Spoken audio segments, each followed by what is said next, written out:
Unified 911, anong matutulong namin sa'yo? Anya ti maitulong mi ken kapo. Anong may tatabang ko sa Unsay imo? akong ikatabang nimo? Ngini makadabang na misal ka no. Sa anumang wika o dialekto, may tulong na darating sa iyo.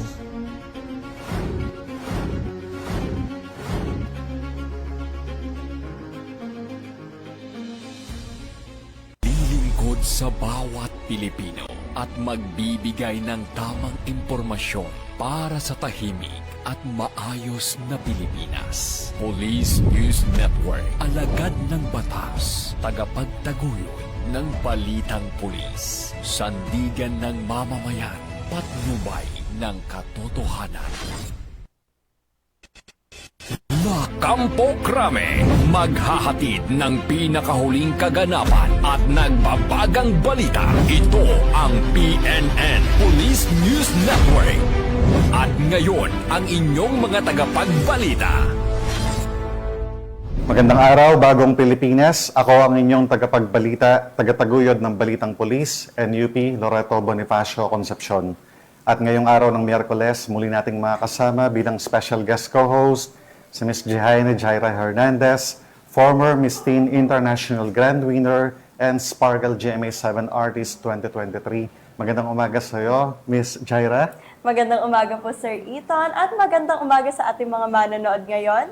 Huwag po nating kalimutan i-like, i-follow at i-subscribe ang page ng Philippine National Police, Police Community Affairs and Development Group PIGAG Tagapag-Ugnay at Police News Network.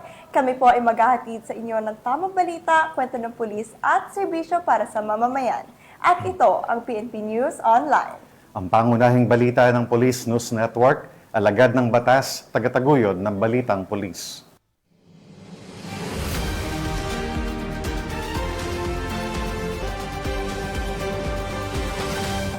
Narito ang mga balitang dapat niyong abangan. Mga iligal na baril at bala nasabat, 2 arestado sa Comelec checkpoint sa Maguindanao del Sur. Traffic enforcer nasa kote sa paglabag sa RA 10591 sa Oriental, Mindoro. At miyembro ng Communist Terrorist Group nagbalik loob sa pamahalaan sa Tacloban City.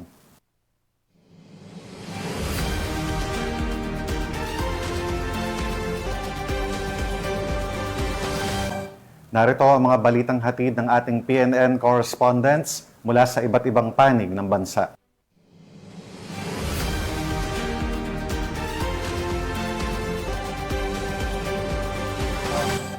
Simulan natin ang balita mula sa bahagi ng Luzon.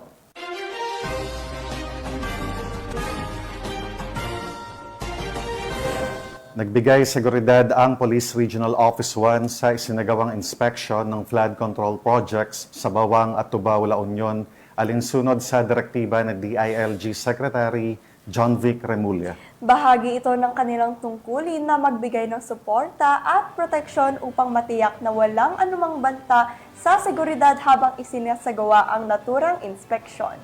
Nakatutok dyan si Police Master Sergeant Robert Abella Jr. Nagbigay ng seguridad ang mga tauhan ng Police Regional Office 1 sa isinagawang inspeksyon ng malalaking flood control projects sa bayan ng Bawang at Tubao, La Union noong Setyembre 16, 2025. Pinangunahan ni Police Brigadier General Dindo R. Reyes, Regional Director ng PRO1, ang pagsama kay Independent Commission for Infrastructure Special Advisor Benjamin Magalong at Department of Public Works and Highways Secretary Vince Dizon sa pagbisita at pag-inspeksyon ng mga proyekto. Ang pagbibigay ng seguridad ng PRO1 ay alinsunod sa direktiba ng Department of Interior and Local Government Secretary John Vic Remulla, bunsod ng mga banta na natatanggap ng mga tauhan at inhinyero ng DPWH habang nagsasagawa ng inspeksyon sa mga flood control projects. Binigyang diin ni Remulla na ang presensya ng PNP ay mahalaga upang matiyak ang kaligtasan ng mga nagsasagawa ng proyekto at maiwasan ang anumang posibleng panghaharas o pananabutahe. Layunin ng inisyatiba na matiyak ang maayos at tapat na pagpapatupad ng mga proyektong pang-infrastruktura bilang tugon sa panawagan ni Pangulong Ferdinand R. Marcos Jr. na siguraduhing makikinabang ang mamamayan sa mga programang nakalaan para sa kanila. Tiniyak ng Philippine National Police ang buong pakikipagtulungan sa pagbibigay seguridad at pagsubaybay sa malalaking proyektong pang-infrastruktura na pinangungunahan ng DPWH. Sa huli, Ipinapakita ng pagkakaisa ng pamahalaan at kapulisan na ang lahat ng proyekto ay kailangang maisakatuparan ng tapat, maayos at ligtas para sa kapakanan ng mamamayan, isang hakbang tungo sa pagbuo ng isang bagong Pilipinas. Mula dito sa Ilocos Region, ako po ang inyong PNN correspondent, Police Master Sergeant Robert Abella Jr., alagad ng batas, tagataguyod ng Balitang Pulis. Maraming salamat, Police Master Sergeant Robert Abella Jr. Kulungan ng bagsak ng top 5 municipal most wanted person sa ikinasang operasyon ng Morong Municipal Police Station sa Sitio Bangbang, Barangay Binaritan, Morong, Bataan. Yan ang tinutukan ni Patrolwoman Lixen Reyes Saweran.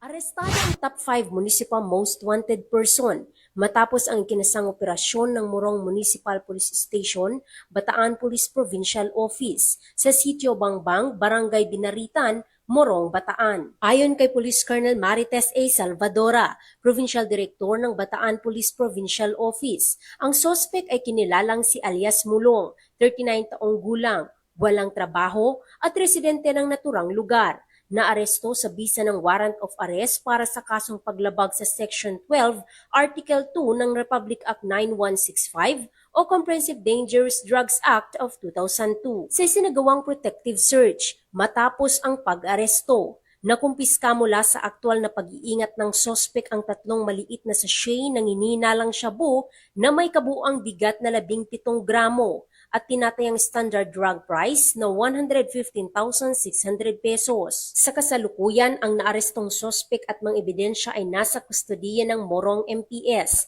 para sa tamang dokumentasyon, karampatang disposisyon at pagsasampa ng kaukulang kaso. Patuloy ang mas pinaigting na operasyon ng ating mga kapulisan laban sa kriminalidad at iligal na droga upang matiyak ang kaligtasan at kapayapaan ng komunidad.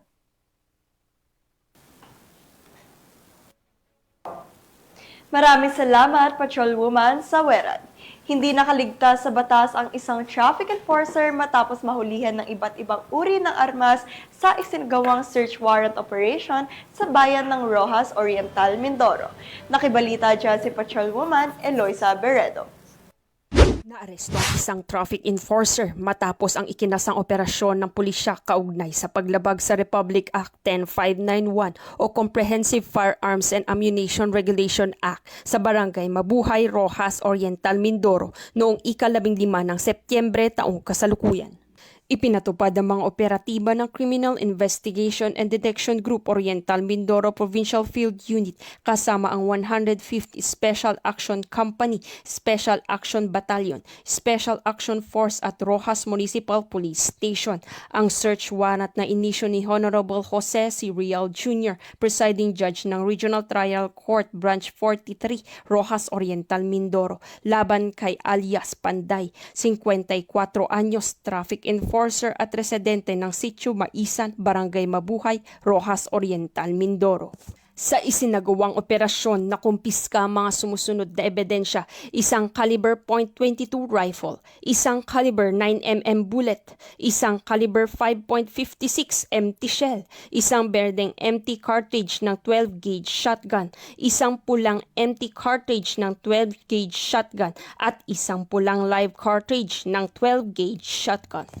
Ayon sa ulat, na isagawa ang operasyon sa maayos na paraan at isinagawa sa presensya ng mga saksi ng barangay.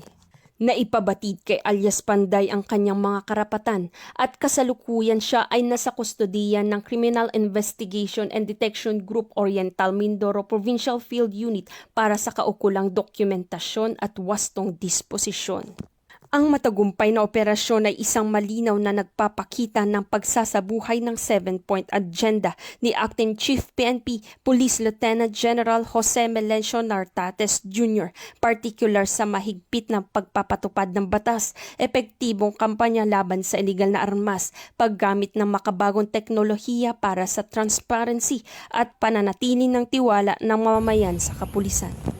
Mula dito sa Calapan City, Oriental, Mindoro, ako ang inyong PNN Correspondent Patrolwoman Eloisa Joy Beredo, alagad ng batas, tagataguyod ng Balitang Pulis. Maraming salamat, Patrolwoman Eloisa Beredo.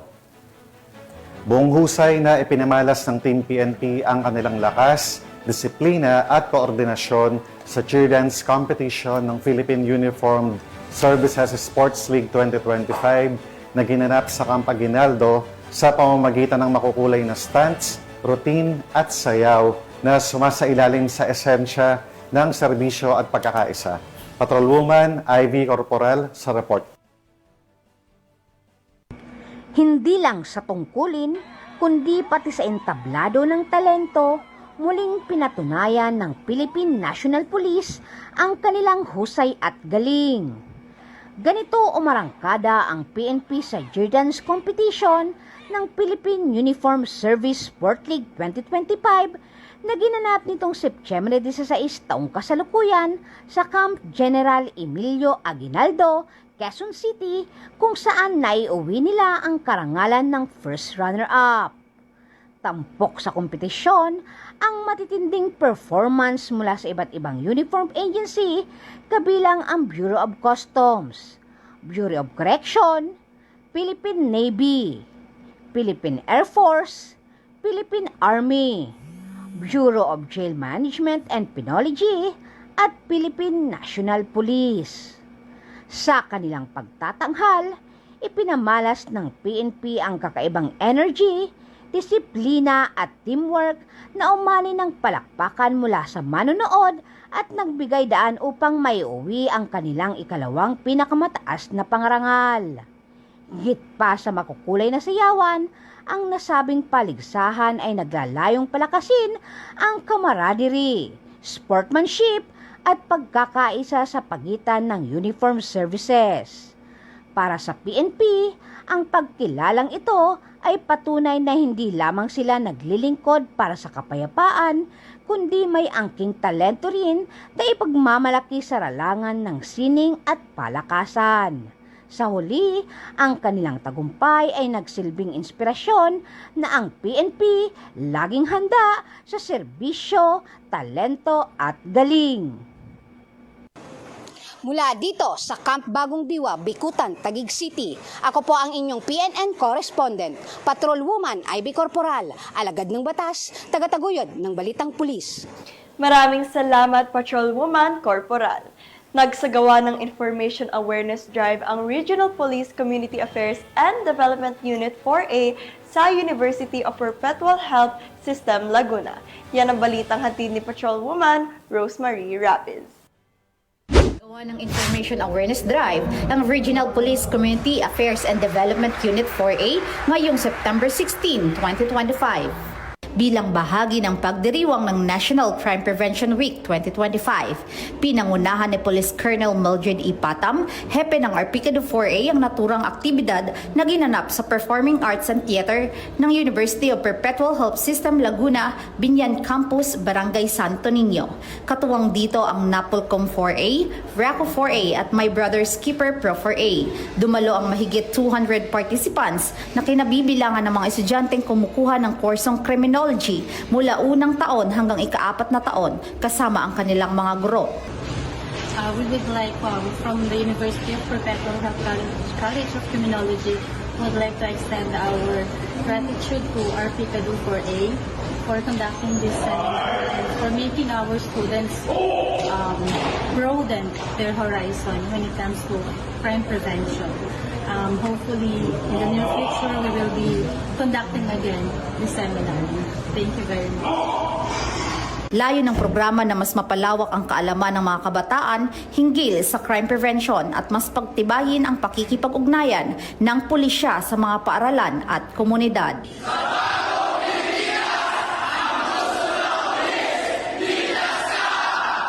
Mula dito sa University of Perpetual Health System Laguna, ako po ang inyong PNN correspondent, Patrolwoman Rosemary Rapids, alagad ng batas, tagataguyod ng Balitang Pulis.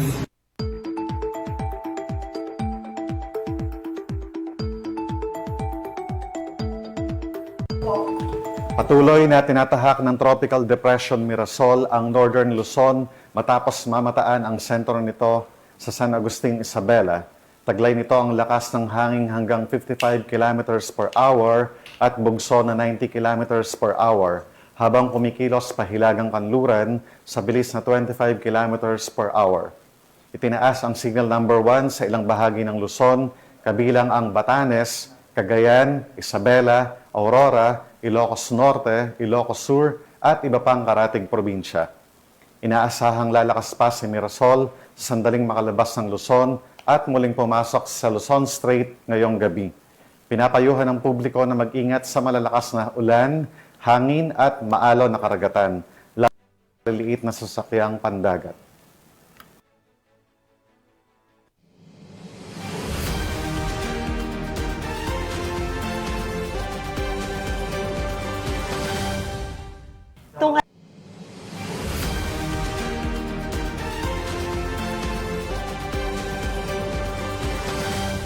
Tunghayan naman natin ang mga balita mula sa Visayas.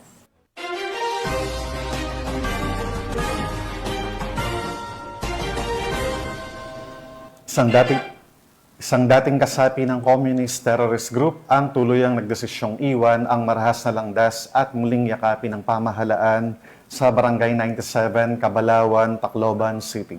Kasabay ng kanyang pagbabalik loob, tiniyak ng mga otoridad na makakatanggap siya ng tulong mula sa reintegration program ng gobyerno. Patunay na may lugar sa lipunan para sa mga handang magbagong buhay. Patrolwoman Maria Elena Singian, ibalita.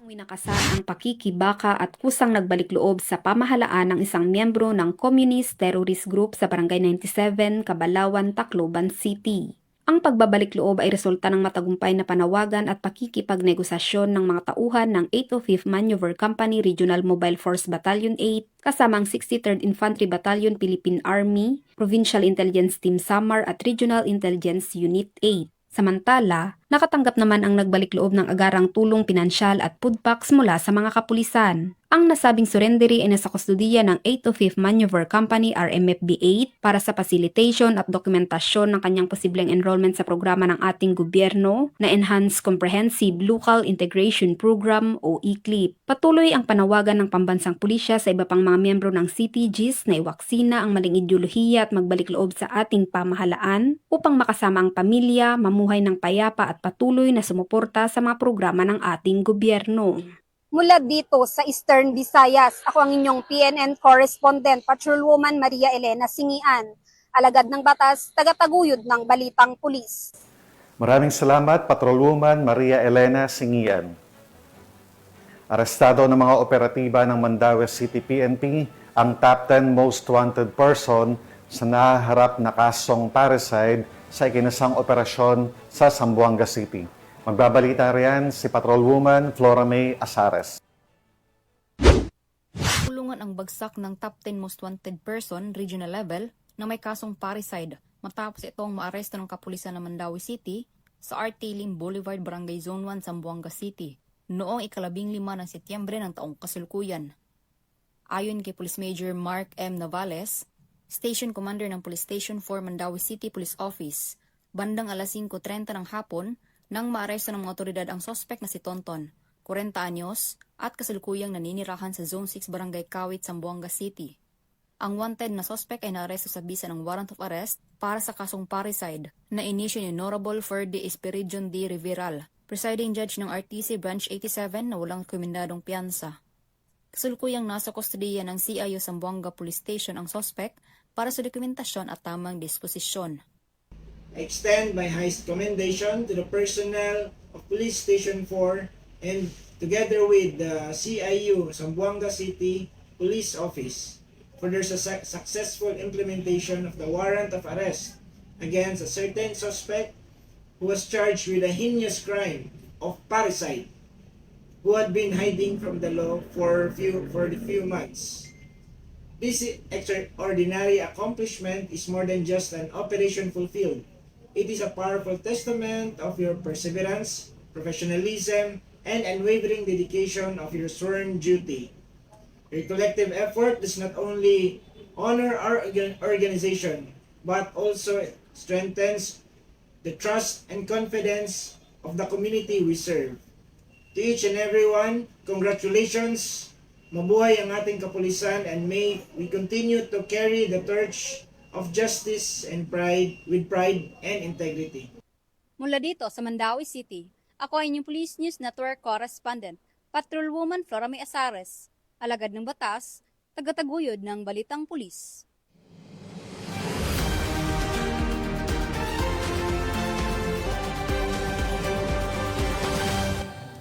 Narito naman ang mga balita mula sa bahagi ng Mindanao.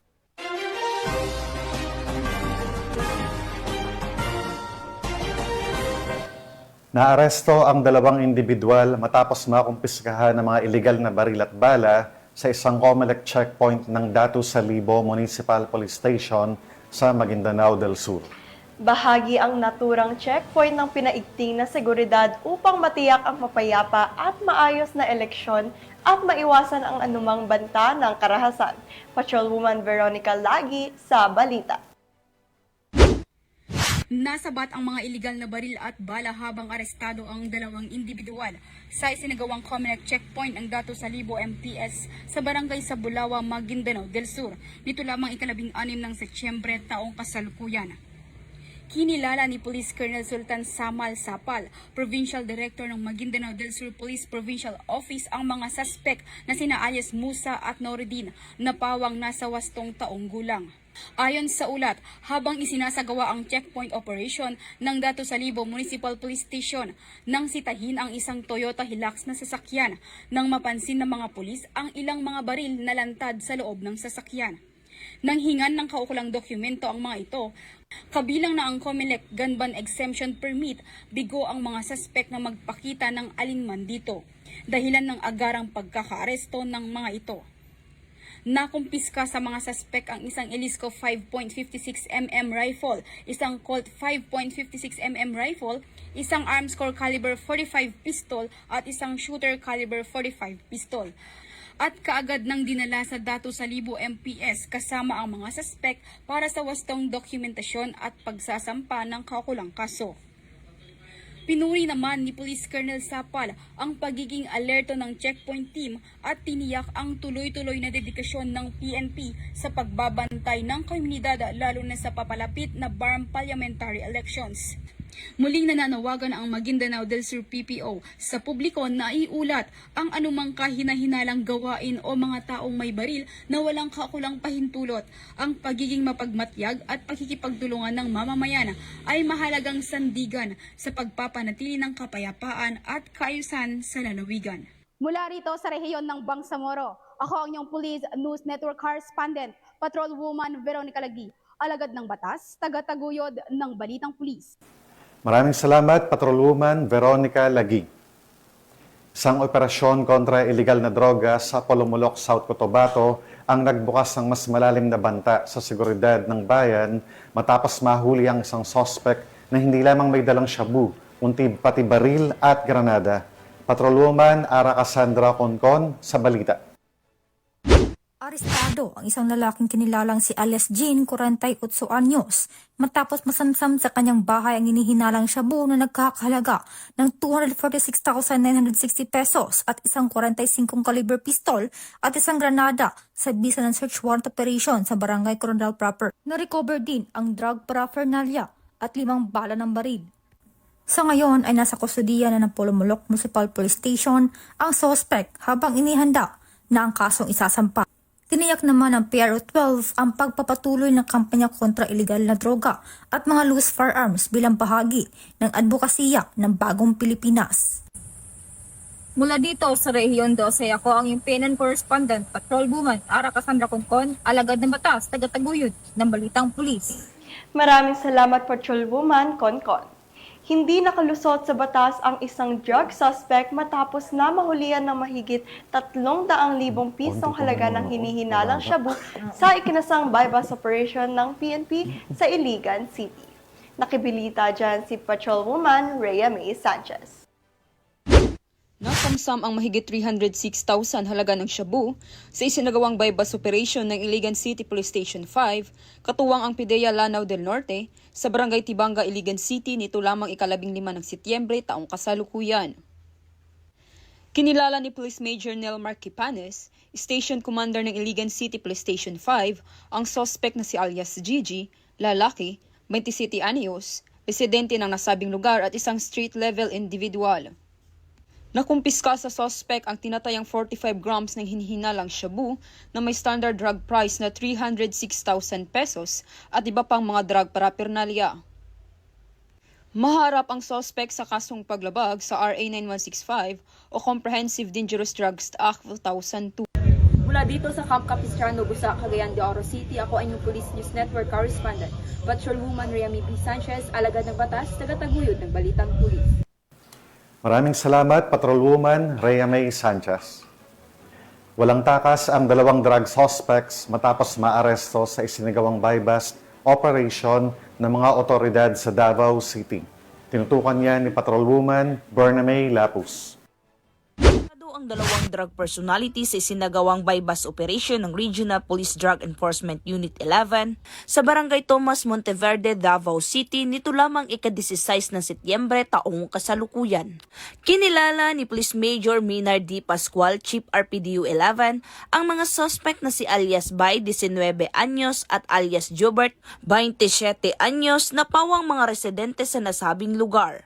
Na-recover mula sa mga suspect ang 3 pakete ng hinihinalang shabu na may tinatayang bigat na 4 grams na nagkakahalaga ng humigit kumulang 27,200, isang cellular phone at buy-bust money na ginamit sa operasyon. Ayon pa kay Police Major Pascual, nahuli ang mga suspect ng mga tauhan ng Regional Police Drug Enforcement Unit 11 sa koordinasyon ng Santa Ana Police Station. Kasalukuyang nasa kustodiya na nasabing istasyon ang mga suspect para sa tamang disposisyon at maharap sa kasong paglabag sa RA 9165 o ang Comprehensive Dangerous Drugs Act of 2002.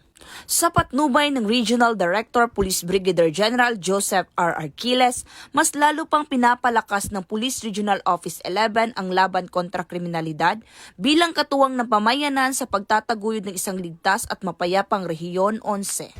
Mula dito sa Police Regional Office 11, ako ang inyong PNN Correspondent, Patrolwoman Berna May Lapus, alagad ng batas, tagataguyod ng Balitang Pulis.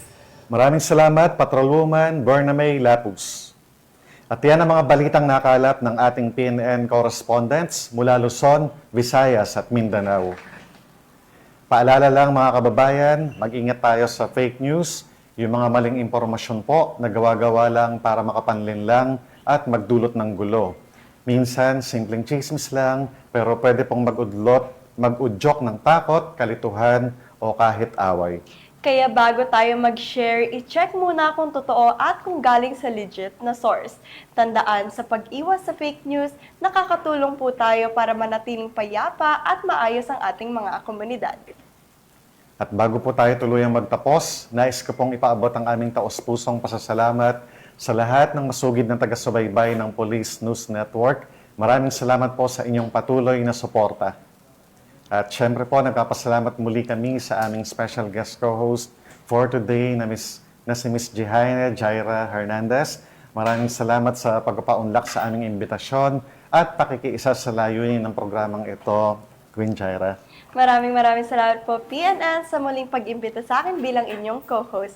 At binabati ko po ang Shamatech Empire and my relatives sa Laguna at sa Nueva Ecija. Binabati at pinapasalamatan ko rin po ang lahat ng police, doctors, nurses sa ating PNP General Hospital, particularly kay Doc Castillo at Nurse Eds po.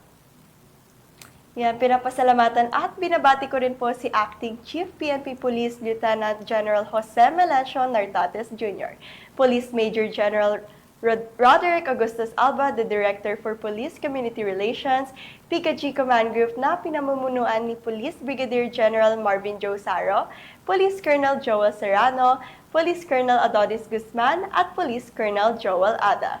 Sa lahat ng personnel ng Police Community Affairs and Development Group at sa lahat ng magigiting na pulis sa buong bansa, maraming salamat sa inyong serbisyo para sa isang ligtas na pamayanan. At mga ka-PNN, 99 days na lang at Pasko na.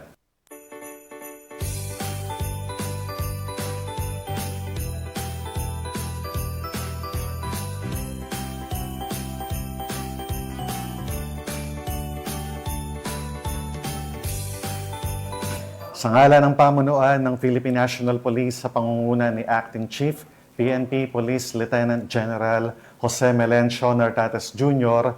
at sa pamumuno ni President Ferdinand Bongbong Marcos Jr., kami ay maglilingkod sa bawat Pilipino at magbibigay ng tama at balanseng balita.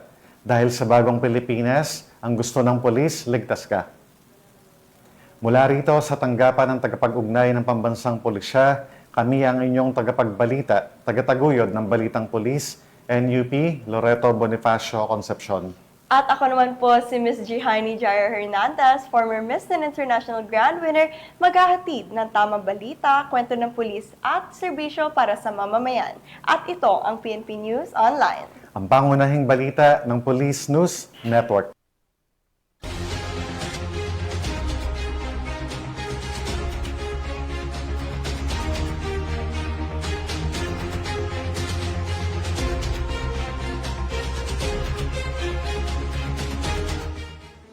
Police News Network, alagad ng batas, tagapagtaguyod ng balitang pulis.